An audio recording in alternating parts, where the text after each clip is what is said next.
الله ربنا هو الإله له من الأسماء ما اصطفاه تو میں اتنا ضرور سارے مجمع سے کہوں گا کہ اپنا کوئی ٹائم ٹیبل ایسا بنا لیں کہ کم از کم یا ایھا الذین آمنو کے بعد اللہ کیا کہہ رہا ہے اس کو تھوڑا ہم پڑھتے رہا کریں کہ ہمیں پتہ تو چلے کہ اس کائنات کا مالک کیا چاہتا ہے، کیا کہتا ہے، کس چیز سے روکتا ہے، کدھر بلاتا ہے، کسے حقیقت کہتا ہے، کسے دھوکہ کہتا ہے۔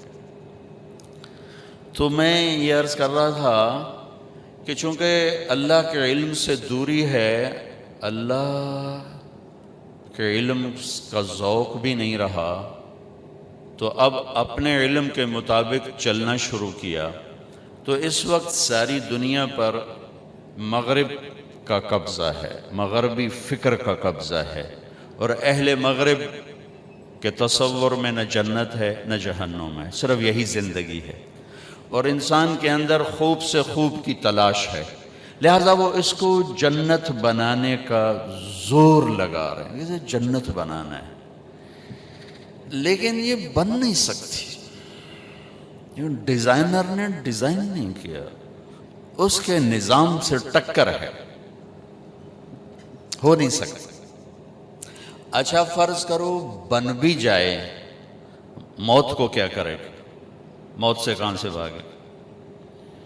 وہ جو بعض روایات میں آتا ہے کہ یمن کے بادشاہ شداد نے کہا جو جنت مسلمانوں کا رب ان کو موت کے بعد کہتا ہے میں یہیں بنا دیتا ہوں، تو اس نے پورا ایک چھوٹا سا شہر آباد کر دیا، بنوایا، جس میں سارے گھر سونے کے، چاندی کے، اور سڑکیں سونے کی، چاندی کی، کافی عرصہ وہ جنت بنتی رہی، اور جب وہ مکمل ہو گئی تو وہ اس کا افتتاح کرنے کے لیے گیا، ایک پاؤں اندر تھا ایک باہر تھا، اللہ نے کہا جان نکالنا، دروازے پر گر کے مر گیا۔ تو اس کا کیا کرے گا؟ اسے دیکھنا بھی نصیب نہ ہو۔ ایک دفعہ اللہ تعالیٰ نے اسرائیل سے پوچھا کبھی کسی کی جان لیتے ہوئے رحم بھی آئے؟ کہنے لگا دو دفعہ۔ یہ اتنی مضبوط روایات نہیں ہیں، کمزور روایات ہیں، پہلے میں بتا دیتا ہوں۔ کہا ایک دفعہ ایک کشتی ٹوٹ گئی، ایک عورت ایک تختے پہ جان بچانے کے لیے سوار ہو گئی، کچھ بہہ گئے وہ بچ گئی، اس نے وہاں بچہ جانا، تو نے مجھے کہا اس کی جان نکال لے، عورت کی، تو مجھے اس بچے پہ رحم آیا کہ اس کا کیا بنے گا جو بیچ پانی میں ابھی پیدا ہوا ہے، اور اس کے بعد شداد کی جان نکالتے ہوئے رحم آیا کہ کم بخت نے اتنی جان لگا کے جنت بنائی، تو نے دیکھنے بھی نہ دیا اور دروازے بھی جان نکالے۔ تو اللہ تعالیٰ نے فرمایا تمہیں خبر ہے یہ شداد کون ہے؟ کہا نہیں، کہا یہ وہی بچہ ہے جس پر تو نے رحم کھایا تھا، میں نے اسے رزق دیا، ملک دیا، وہ میرے ہی مقابلے میں کھڑا ہو گیا۔ تو آج کا جو انسان ہے وہ اس دنیا کو جنت بنانا چاہتا ہے، نہیں بن سکتی۔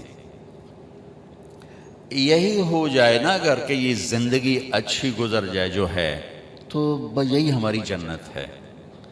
اچھا، زندگی کا اچھا ہونا ایک اور چیپٹر ہے، اور ضروریات زندگی کا اچھا ہونا یہ اور چیپٹر ہے۔ ہر انسان خوبصورت زندگی گزار سکتا ہے، لیکن ضروریات زندگی ہر انسان خوبصورت نہیں لے سکتا۔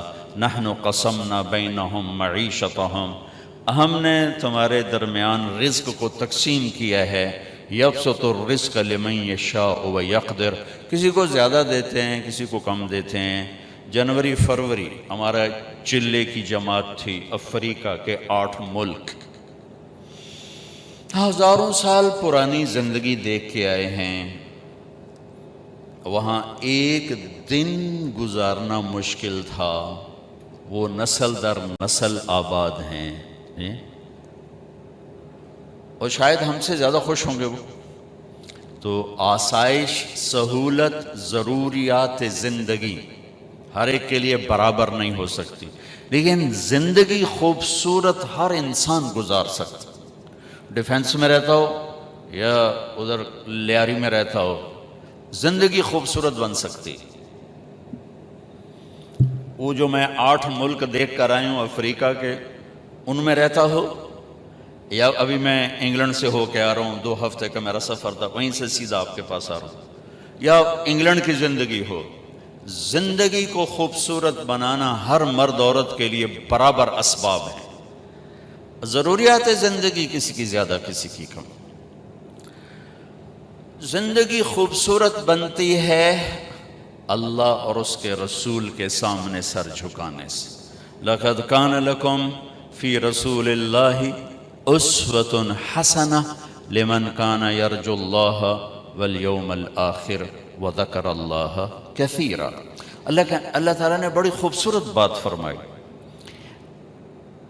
اللہ یوں بھی کہہ سکتے تھے کہ میرے نبی تمہارے لیے مکمل زندگی لائے ہیں.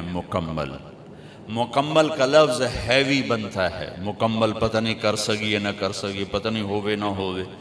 تو میرے اللہ نے کہا میرے نبی تمہارے لیے بڑی خوبصورت زندگی لائے، اور خوبصورتی کی طرف دل کھنچتا ہے، خوبصورتی کی طرف دل کھنچتا ہے.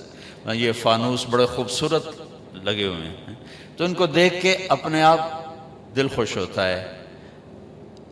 ہر خوبصورت چیز کی طرف دل کھنچتا ہے، وہ آواز ہو، وہ کلام ہو، وہ تحریر ہو، وہ کوئی منظر ہو، وہ کوئی شکل و صورت ہو، وہ کپڑا ہو، وہ زیور ہو، گھر ہو، گاڑی ہو، ہر خوبصورت چیز کی طرف دل کھنچتا ہے. تو میرے اللہ نے کہا میرے نبی تمہارے لیے بہت خوبصورت زندگی لائے. کائنات میں کوئی مرد عورت اگر زندگی خوبصورت بنانا چاہتا ہے تو اسے اللہ کے محبوب صلی اللہ تعالی علیہ وسلم کے پیچھے چلنا پڑے گا.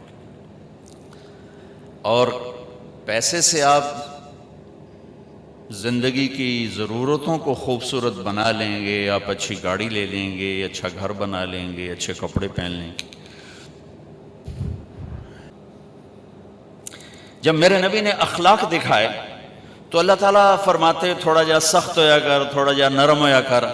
جیسے اللہ نے کہا لمبی نماز نہ پڑھ میرے نبی، تھوڑا درمیانی پڑھیں، سارا خرچ نہ کریں، کچھ بچا کے رکھیں، زیادہ روئیں دھوئیں نہیں، اپنا کام کریں، تبلیغ کریں، اتنا زیادہ دکھ درد نہ اٹھائیں. جب اللہ کے نبی نے اخلاق میں پرواز کی تو اللہ تعالیٰ نے شاباش دی، اِنَّكَ لَعَلَىٰ خُلُقٍ عَظِيمٍ. اے میرے حبیب، آپ کا رب آپ کو شاباش دیتا ہے کہ آپ کے اخلاق بہت عالی شان ہیں، بہت عالی شان. آپ انسانی اخلاق جو سوچے جا سکتے ہیں سب آپ کے تابع ہو چکے ہیں، سب آپ کے غلام ہو چکے ہیں، اور آپ ان پر چھا چکے ہیں. اِنَّكَ لَعَلَىٰ، آپ چھا چکے ہیں سارے اخلاق پر. اور قسم اٹھائی قسم کے ساتھ، نون والقلم وما یسطرون، مجھے قسم ہے قلم اور اس کی تحریر کی.